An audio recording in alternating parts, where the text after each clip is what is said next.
జీడిపప్పు తీసుకో. ఆల్రెడీ ఒంట్లో కొవ్వు ఎక్కువగా ఉంది. ఇది తిన్నామనుకో ఇంకా ఇట్ అయిపోతా. అనుభవించాల్సిన వయసులో అనుభవించాలి. ఇంకో 10 ఏళ్లు గడిచాయంటే ఎదురుగా అన్నీ ఉన్నా తినలేని పరిస్థితి వస్తుంది. అదేమో నిజమే. అవును, నాయుడుపేటలో ఏదో సెటప్ పెట్టావట, నిజమేనా?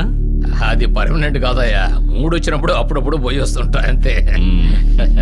జాగ్రత్త ఇన్స్పెక్టర్, మీడియా కంట్లో పడకుండా ఉండు. ఆ తర్వాత పేపర్లో హెడ్లైన్స్ లో నీ ఫోటో పడుతుంది.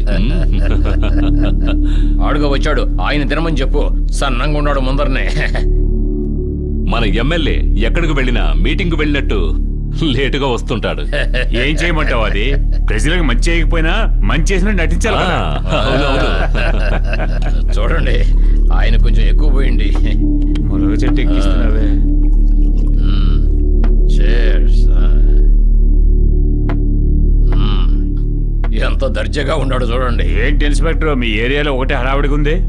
ధర్నాలు, రోడ్ రోకాలు జరుగుతున్నాయని నేను విన్నాను. అదేం లేదయ్యా, కుర్రాళ్ళు ఏదో గలబా చేశారు. 307 ప్రకారం లోపలేస్తే బయటకు వచ్చే పనే ఉండదు. అలానే అశ్రద్ధగా ఉండొద్దు. చదువుకున్న కుర్రాళ్ళు వాళ్ళు ఎప్పుడు తిరగబడతారో అసలు ఏమీ చెప్పలేము. అందరూ స్టేషన్ లో ఉండరాయా. అందరినీ బాగా ఎరగొట్టమని రత్నంతో చెప్పొచ్చాలే. ఇంకెప్పుడు అయ్యగారి జోలికి ఎవరు రారులే. మిగతా అయినా నేను చూసుకుంటానుగా, ఎంజాయ్ చేయండి. ఏంటి ఎమ్మెల్యే, భయంగా ఉందా? చంద్రుడికి సూర్యుడికి మధ్య తాడు కట్టి ఉయ్యాలు ఊగిన వాడిని నేను. సిల్లీగాడు, వాడు నన్నేం చేస్తాడు? అది కాదా, అది నేనేం చెప్పదలుచుకున్నానంటే. ఇదిగో ఎమ్మెల్యే, నువ్వేం చెప్పక్కర్లేదు. ఇది నా సమస్య, నేను చూసుకుంటాను.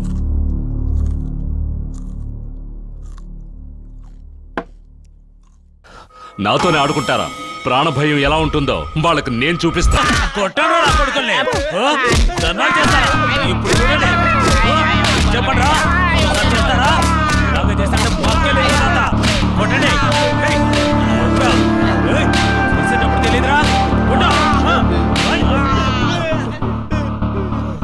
మావా, లాఠీ టోపీలు వాళ్ళ రక్షణగానే అన్నాను రా, కానీ మన భక్షణగాని ఇప్పుడే తెలిసింది. దెబ్బలు తినకుండా ఉండడానికి ఓ మార్గం చెప్పనా? చెప్పరా బాబు, నీ పుణ్యం ఉంటది. వాళ్ళు కొట్టక ముందే నువ్వు ఏడ్ చేసాయి. నీ దుంపదాకా నిన్ను ఉపాయం అడిగాను చూడు, నా చెబుతా నేనే కొట్టుకోవాలి.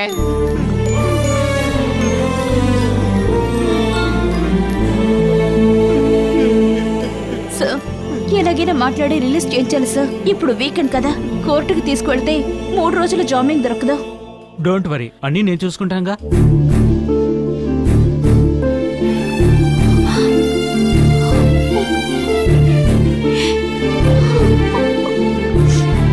శివ, నిన్ను సార్, ఆపండి. ఎందుకు సార్ వీళ్ళని ఇలా కొడుతున్నారు? కొట్టే హక్కు మీకెవరిచ్చారు? చట్టం గురించి మీకు తెలుసు కదా.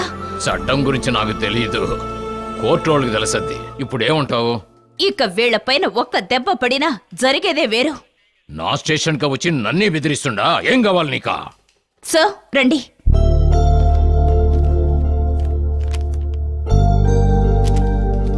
ఇక మీదైనా ఈయన సరిగా ఉండమని చెప్పు.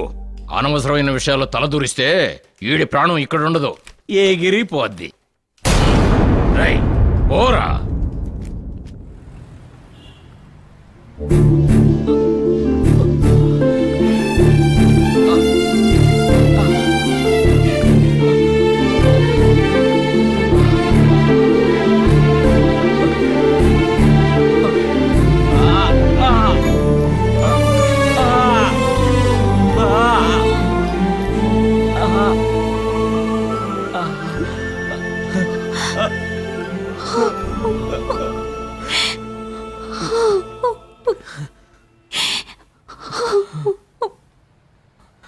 ప్రపంచంలో ప్రేమించుకుంటున్న ప్రతి ఒక్కరూ సంతోషంగానే ఉన్నారు. నిన్ను ప్రేమించిన నేను మాత్రం బాధపడుతూనే ఉన్నాను.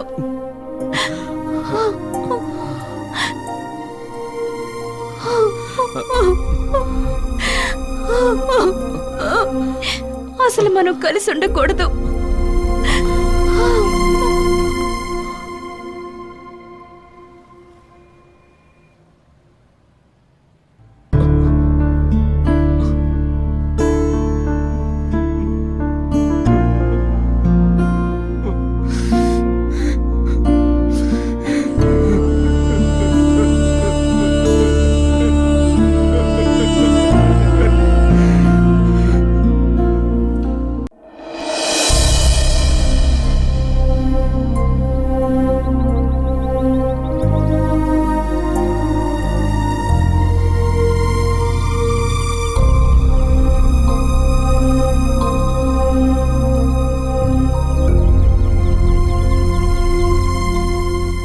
గా ఎవరెవరిని కలవాలో అందరినీ కలిసాం. అందరూ ఆదికేశవులు సపోర్ట్గా ఉన్నారు. ఇలాగే వదిలేసామంటే వాడు రెచ్చిపోతాడు, మనకి అన్యాయం జరుగుతుంది. ఏంట్రా అందరూ ఇలా ఉన్నారు? తప్పు చేసే వాళ్ళని సపోర్ట్ చేస్తున్నారేంటి? డబ్బున్న వాళ్ళైతే ఏమైనా చేయొచ్చు అనుకుంటా. దీనికి పరిష్కారం ఏంట్రా? మన దేశ చట్టం అలాంటిదిరా. ఈ చట్టాన్ని ఒక చేతిలోంచి మరొక చేతిలో లాక్కునేది క్యాపిటలిస్టిక్ డెమోక్రసీ. ఇక్కడ ఉన్న వాళ్ళందరూ అలాగే చేస్తారు. మన ఊర్లో లేనివాడికో చట్టం, ఉన్నవాడికో చట్టం. ఒకటి గొప్పవాడికైనా ఉండాలి, లేకపోతే ఆ గొప్పవాడి మోచేతి నీళ్లు తాగుతూ బతకాలి. అప్పటి నుంచి ఇప్పటిదాకా డబ్బున్న వాడిదే రాజ్యం. మనకు జరుగుతున్న ఒక్కొక్క సమస్యని ఆవేశంగానూ ఆలోచించకుండా చూస్తున్నాం. కానీ ఇక్కడున్న రాజకీయ రంగే వేరు. రాజకీయం అనేది రక్తం చిందని పోరు. పోరు రక్తాన్ని చిందించే రాజకీయం. చట్ట ప్రకారం మనకి ఎవరు సహాయం చేయడానికి రారు. ఏదో ఒక మూల నీతి నిజాయితీ బతికే ఉంటుందని అనుకోవడం తప్పు. ఇకపై వాళ్ళ దారిలోనే వెళ్ళి వాళ్ళని అంతం చేయాలి.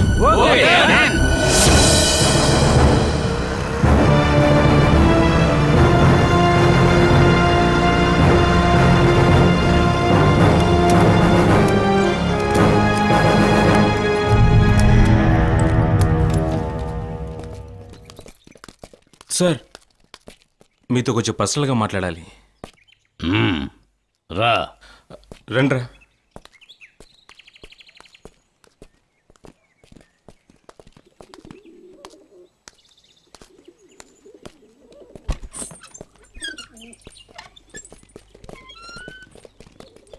ఎవరు నువ్వు? ఏంటి విషయం?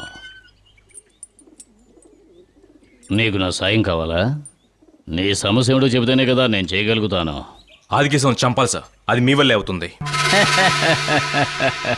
ఆ, ఎంత ఖర్చైనా పర్వాలేదు సార్, మేము ఏర్పాటు చేస్తాం. ఆదికేశవుని చంపేయాలి. మీరు తలుచుకుంటే చేయగలరు సార్. అతను చావాలి అంతే.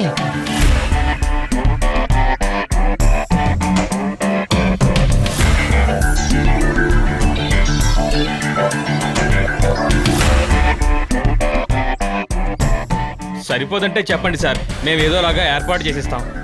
ఏంటి బాబు అమాయకంగా మాట్లాడుతున్నారు? ఈ ఊళ్ళో వాడే పెద్ద మనిషి, వాడిని ఎవ్వరూ ఏమి చేయలేరు. నేను ఎన్నోసార్లు ప్రయత్నించి విఫలమయ్యాను. వాడిని ఏమీ చేయలేకపోయాను.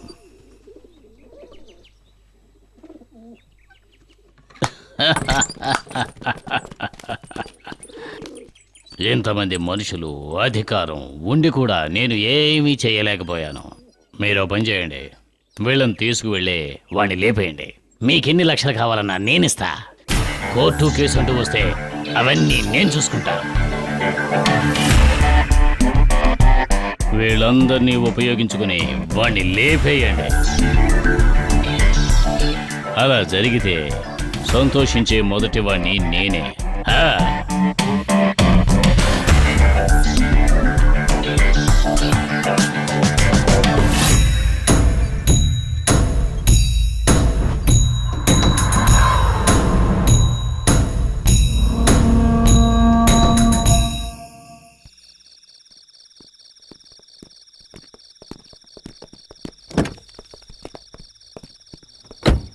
నమస్కారం సార్. ఏంటి ఇలా వచ్చారు?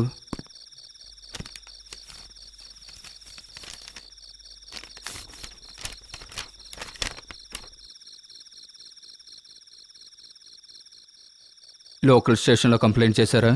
అందరి దగ్గర కంప్లైంట్ ఇచ్చాను సార్, ఎవరు యాక్షన్ తీసుకొని అంటున్నాను సార్. ఎవరి దగ్గరికి వెళ్ళి కంప్లైంట్ ఇచ్చినా వాడిని దేవుడితో పోలుస్తున్నారు సార్. ఏం చేయమంటావు తమ్ముడు? ఎవరు తన మీద కంప్లైంట్ ఇవ్వడం లేదు. ఇంతవరకు ఆదికేశవుల మీద ఒక్క ఎఫ్ఐఆర్ కూడా లేదు. కోర్టుకు వస్తే ఎవరు సాక్ష్యం చెప్పడానికి రారు. మమ్మల్ని ఏం చేయమంటావు? ఒకే ఒక సాక్ష్యం, ఒకే ఒక ఆధారం ఉంటే చాలు. వాడిని మక్కిలరగొట్టి జైలు వేస్తాను, జన్మకి బయటికి రాలేడు. ఒక్క ఆధారం కాదు సార్, ఎన్ని ఆధారాలు కావాలంటే అన్ని ఇస్తాను. మీరు ఖచ్చితంగా యాక్షన్ తీసుకుంటారా సార్? నువ్వు ఆధారాలు సేకరించు, మిగతాది నేను చూసుకుంటాను. ఓకే, వెళ్ళొస్తాను సార్. Thanks sir.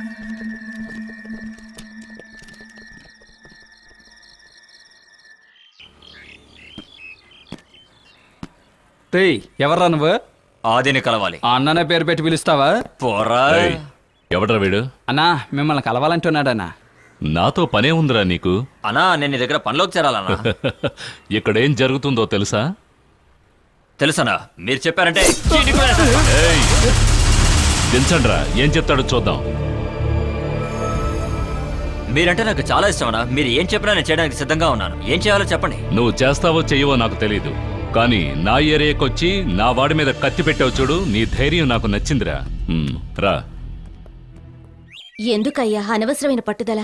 అన్నీ వదిలేసి కావాల్సింది చూడు.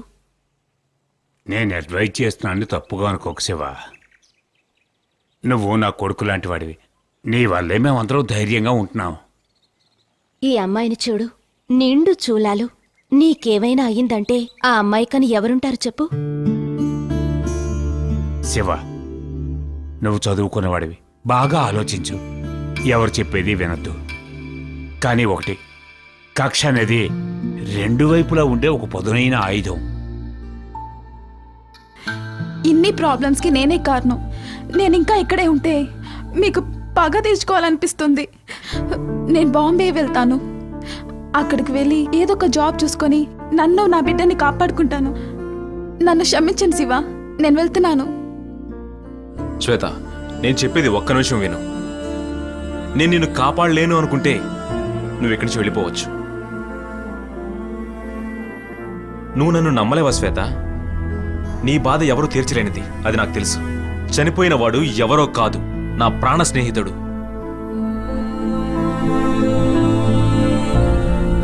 ఏది చేసినా ఆలోచించి చేస్తాననే నమ్మకం నాకుంది. నేనేం మూర్ఖుణ్ణి కాదు, పంచకట్టి కత్తి పట్టడానికి. నేను వెళ్ళొస్తాను. శివ, మేమంతా నిన్ను నమ్మున్నాం. శరణ్యకి నీకు పెళ్లి జరగాలిగా. మంచో చెడో ఏదైనా నువ్వే ఆలోచించుకొని మంచి నిర్ణయం తీసుకో.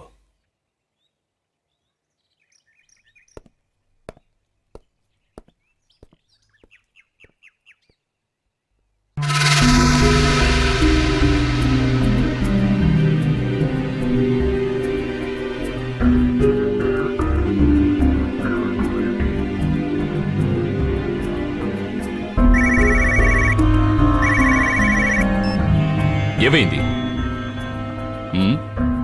సరే, ఓకే, జాగ్రత్తగా తీసుకురండి.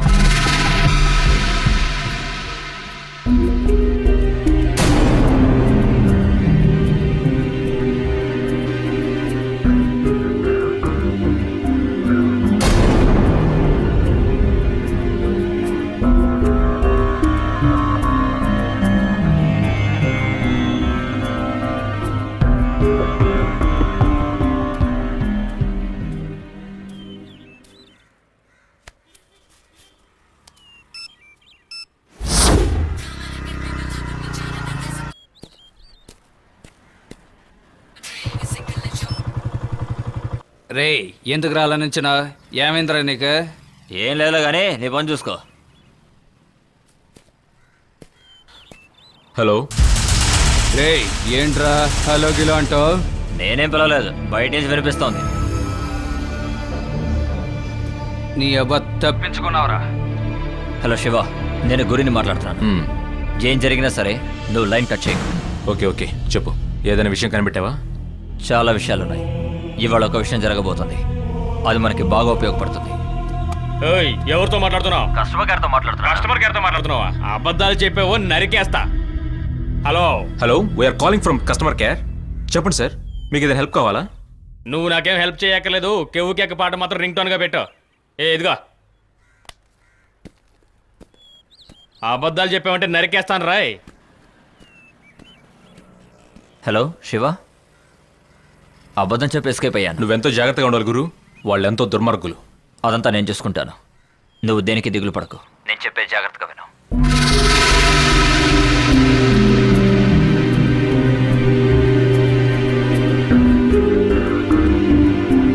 నువ్వు కొంచెం కేర్ఫుల్గా ఉండు.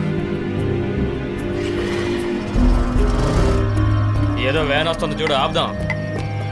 ఆపు ఆపు, బండి ఆపోయా, ఆపు, ఆపమంటుంటే. ఆపు ఆపు. ఏంటయ్యా బండిలో ఏముంది? మెడిసిన్స్ ఉన్నాయి సార్. మెడిసిన్స్ ఉన్నాయా? అవును సార్. ఏది ఒకసారి చూపించు, చెక్ చేయాలి. లేదు సార్, ఇది ఆదికేశ్వర్లు గారి బండి. ఆదికేశ్వర్లు గారి బండా? అవును సార్. సరే, ఏమయ్యా ఇలా రా, ముందు గేట్ తెరువు.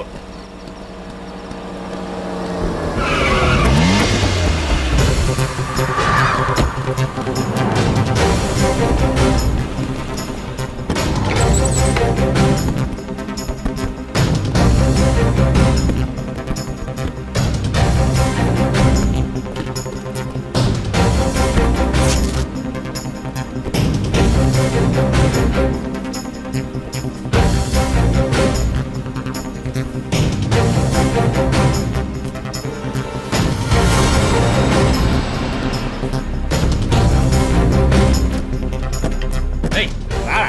రా, బయటికి రా. రా. స్మగ్లింగ్ చేస్తారా వదండ్రా ఎక్కువ ఎక్కరా ఏమయ్యా? ఏంటిది?